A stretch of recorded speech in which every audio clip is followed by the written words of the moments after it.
After zapping Killua, the channel's members have voted for erasing Knov from the fabric of reality next. A quick reminder of the rules before we start. 1. I am not using a specific character, but an imagined challenger who primarily scales with the Nen proficiency level of the specific character he is going up against. 2. No assassinations. 3. Neither character has the initiative advantage, and both combatants can start with their Hatsu either prepped or initiated. 4. The challenger has perfect info on the character he is going up against, while vice versa is not the case. 5. Winning entails killing or permanently incapacitating the opponent. 6. Escape is not an option for either character. 7. I may resort to imagined but very much possible Hatsu concepts if I really have to in order to properly counter a character. And 8. I can only use specialization-based Hatsu against specialists. With that re-established, let's get into it. Before we get to his abilities, let's go over Knov's skillset and physical stats. Knov's general skillset is that of an infiltrator, assassin, and support specialist. Lowercase s specialist. He is never seen purposefully going out of his way to engage an enemy in outright one-on-one combat during the Chimera Ant arc, like for example Moral had on multiple occasions, instead opting to stay hidden and strike unseen only when he is certain that he'll get the drop on an unsuspecting opponent. For example, that's precisely how he took out Flutter, despite the fact that Flutter's singular purpose in life was to serve as a glorified sentry. In this way, his skillset is somewhat reminiscent of how the Zoldyck's assassin training works, prioritizing tracking, stealth, and one-hit kill attacks. In other words, Knov isn't as much a brawler or duelist as he's an assassin. However, since Rule 2 explicitly prohibits assassinations, i.e. situations where one combatant doesn't even know they're engaged in combat, this kind of hypothetical duel doesn't really play to Knov's strengths, which should be acknowledged from the get-go. Now, as far as Knov's raw physical stats are concerned, I can't really say much, besides the fact that he did seem to be quite agile and quick. While infiltrating the palace prior to the invasion, he was able to take out an unsuspecting Chimera Ant soldier before the soldier could even react, and take the body away before the freshly killed Ant's blood started to gush out, implying that speed is definitely one of Knov's strong suits, if not his best stat. His lean, physical build, infiltration-based skillset, assassination-esque combat style, and on-screen feats don't really give off the impression of a particularly durable and powerful hand-to-hand combatant. But as we'll get to in a moment, there's a reason for that. Let's now move on to his Nen. Knov is an emitter that heavily dips into conjuration, his opposite category. His primary Hatsu, Hide and Seek, four-dimensional mansion, is an ability which allows Knov to create emission-based portals to a conjuration-created pocket dimension. This, mansion, as he calls it, though it looks more like an insane asylum, has 4 different levels with 21 different rooms. Each room has a number of doors based on its size, with each door being linked to a particular portal in the real world. However, using his master key, Knov is able to link any door in the mansion to any portal in the outside world. The portals are created by Knov slowly drawing a circular shape on any flat surface of sufficient size, regardless of its spatial orientation or slant. When created, the portals can be made to be entirely undetectable and/or be designated as trap doors to create a landmine type of ability, as Nobunaga termed it, i.e. an ability that can sustain its effects while far away from the user, and that is triggered when certain specified conditions are met. As such, this variety of hide and seek will automatically teleport anyone who steps on a portal to the particular room it is linked to. Whether this trapdoor variety of portal is also undetectable is unclear. Since the one time we see it used, it's combined with moral smoke to sow confusion among the Chimera Ants they were hunting. It's possible that the smoke was necessary to hide the portals, but it's also possible that it was simply there to sow confusion and fear, as mentioned, as well as to minimize the chances of Knov's teleportation capabilities being revealed. Since we can't be sure, in order to err on the side of the one being challenged, I will say that the trapdoor portals can indeed be made undetectable to anyone not enhancing their vision with Gyo. His second ability, Scream, is a combat-attuned derivative of Hide and Seek that allows Knov to create a portal between his hands, envelop an opponent in it, and then close close it, thereby teleporting away any part of an opponent's body that was enveloped. You know how Izunami told Kurapika that conjurers can't create a sword that can cut literally anything, but with the proper limitations and pledges can get pretty damn close to it in specific circumstances? Yeah, well, apparently the same doesn't really apply to emitters, since Knov can apparently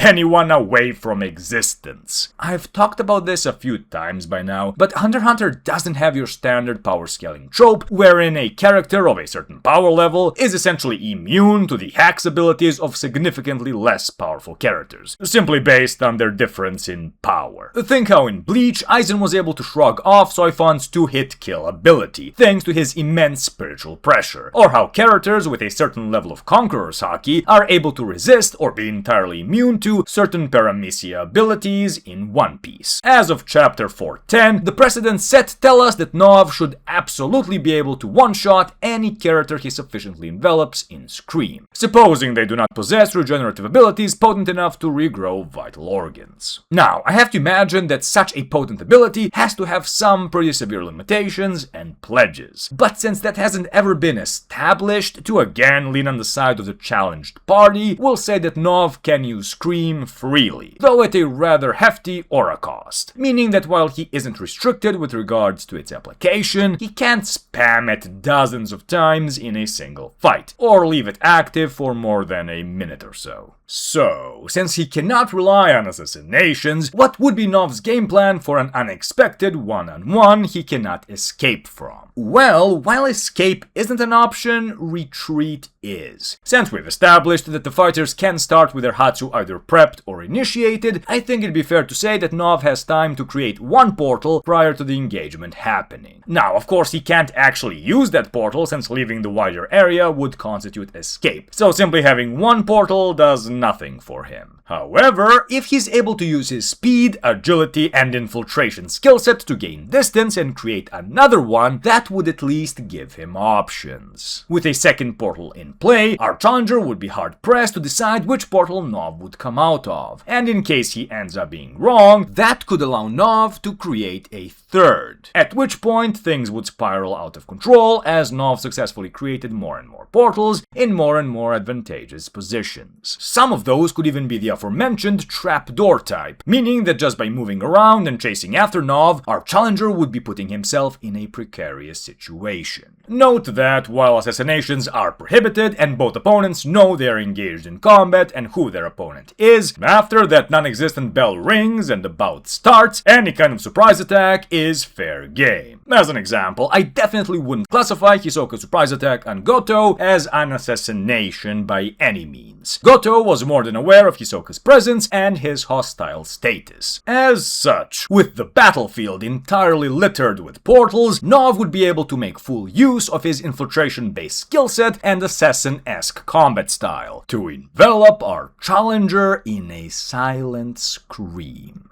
With that established, how do we go about countering Knov? Well, obviously our challenger's top priority should be to make certain Knov doesn't have the opportunity to create even a single additional portal, all the while taking care not to get erased from existence by Scream. Yet again, most of my go-to counters wouldn't really work. Knov is the bane of essentially all power-type enhancers, but particularly those that heavily telegraph their attacks, such as Uvo, Gon, or Finks do, meaning that our challenger wouldn't be served by their skill sets. Though, telegraphed or not, any attempt to hit Knov in melee is essentially begging to get maimed at best. One-hit kill blitz-type enhancers like Nobu also wouldn't fare well against Scream, since apart from functioning as the ultimate spear, Scream also functions as the ultimate shield, since it doesn't actually rely on durability to block, but on transpositioning to teleport away on attack, meaning that anything that touches it will just pass through. This is particularly dangerous for blitzers, since the momentum of a speed-based attack is likely to leave the attacker vulnerable to losing their weapon at at best and arm at worst. Long-range, mission-based projectiles akin to Franklin's double machine gun also wouldn't make for a surefire counter, since again, Knov would simply open up Scream to serve as a shield and teleport away all incoming projectiles, and then either attempt to close the distance to engage the opponent in melee, where he'd be at a phenomenal advantage, or simply gain even more distance, get behind cover, and start opening up portals. Actually, I really should have mentioned Scream as a counter for Franklin during the Phantom Troop series, now that I think about it. C'est la vie. Versatile abilities that require a bit of setup, like Moral's Deep Purple or Basho's Great Haiku, while definitely more viable options than the ones thus far mentioned, especially Deep Purple, still aren't ideal, since they may give Knov the opportunity to gain distance, and allowing him to create even a single additional portal is a slippery slope. Keeping up the pressure is key here. Finally, you may think that a damage-negating ability like Knuckles Akuware would serve as the perfect counter to Scream, but that's entirely unclear. By that, I mean that it's unclear what exactly would happen if Knov attempted to scream away an opponent while Hakuware was active. Would A, the teleportation effect be negated since it would cause harm, or B, would it bypass Hakuware's damage negation property since it's technically a form of teleportation and not direct damage infliction? While I personally lean towards A, that's just my intuition and I can't really give you a definitive outcome. Whatever the case may be, Hakuware can't be considered an ideal counter, since 1. It would require our challenger to initially physically hit Knov as a condition for triggering the ability in the first place, which as we have established isn't a good idea to say the least. And 2. It's at least possible that Knov can completely envelop someone in Scream to entirely teleport them away to the mansion, instead of just mutilating them. This would entirely bypass Hakuware, and assuming the doors of the mansion can be locked, which was never properly established by the way and is therefore a leap, that would serve to satisfy the condition of permanent incapacitation outlined in the intro. All in all, while Hakuware could potentially work, I at least wouldn't personally risk it. So, what ability should our imagined challenger best be equipped with to stand the best chance of defeating Knov? Well, while a bit boring, abilities like Machi's Threads or Hisoka's Bungee Gum would work great. They're both super versatile abilities that would allow our challenger to quickly close the distance so that Knov doesn't have the chance to plant additional portals, allow him to reposition himself in case Knov tried to envelop him in Scream, give our challenger an easy way to restrict Knov's movements, particularly that of his arm, so Scream can't be activated, and so on. Razor's Devils would also work amazingly well, since A, being assailed by multiple Nen beasts at once wouldn't allow Knov the opportunity to create additional portals. B, the Devils would create a barrier between Knov and our challenger, meaning that getting in range to Scream would be quite difficult. And C, the coordination and speed of the Devils is their best trait. And while Scream is excellent at negating projectiles, that's only if they're coming from one direction. If our challenger's emitted ball was being passed and bounced around, Knov would have a tough time predicting from where exactly the attack would come. And even if he's skilled and or lucky enough to predict and teleport it away, our challenger, borrowing Razor's Nen skill set, could simply use that opportunity to attack him from the opposite direction for massive damage, either personally with a devil or even another emitted ball, if possible. Finally, while not the safest, the by far most stylish and badass way to take down Knov is with an emission-based partial transpositioning ability akin to the one that Pirate Boxer on Greed Island showcased. Just imagine, as our challenger rushes in to engage Knov in melee, Knov clasps his hands and preps Scream, thinking how our challenger is foolhardy to engage him in such a direct way. Then, as our challenger rushes in to land a ball-to-the-wall full-powered punch, Knov activates Scream and smirks as our challenger's fist sinks and is enveloped in the portal. only for it to suddenly appear on the opposite side of it to absolutely demolish Knov's unprotected face. Scream would dissipate and our challenger's arms would remain entirely unscathed, as they never actually made contact with Knov's portal in the first place. Those few instances of disorientation and confusion would be all our combat-focused challenger would need to finish off the less brawl-experienced Knov. And that's how you erase Knov from existence. While not a fighter, Knov does counter quite a few combat styles, though as we've established, he himself enjoys quite a few counters as well. Do you have any cool or efficient ways to counter Knov and his skillset? Ones that don't involve somehow making him relieve the feeling of Poof's end and making him die of a heart attack on the spot, that is. Before anything else, I'd very much like to thank the thinkers and overthinkers for going the extra mile in supporting the channel. Your continued support means a lot. As always, thank you very much for watching. Your feedback is always appreciated. Subscribe if you'd like more content like this, and I'll see you in the next one.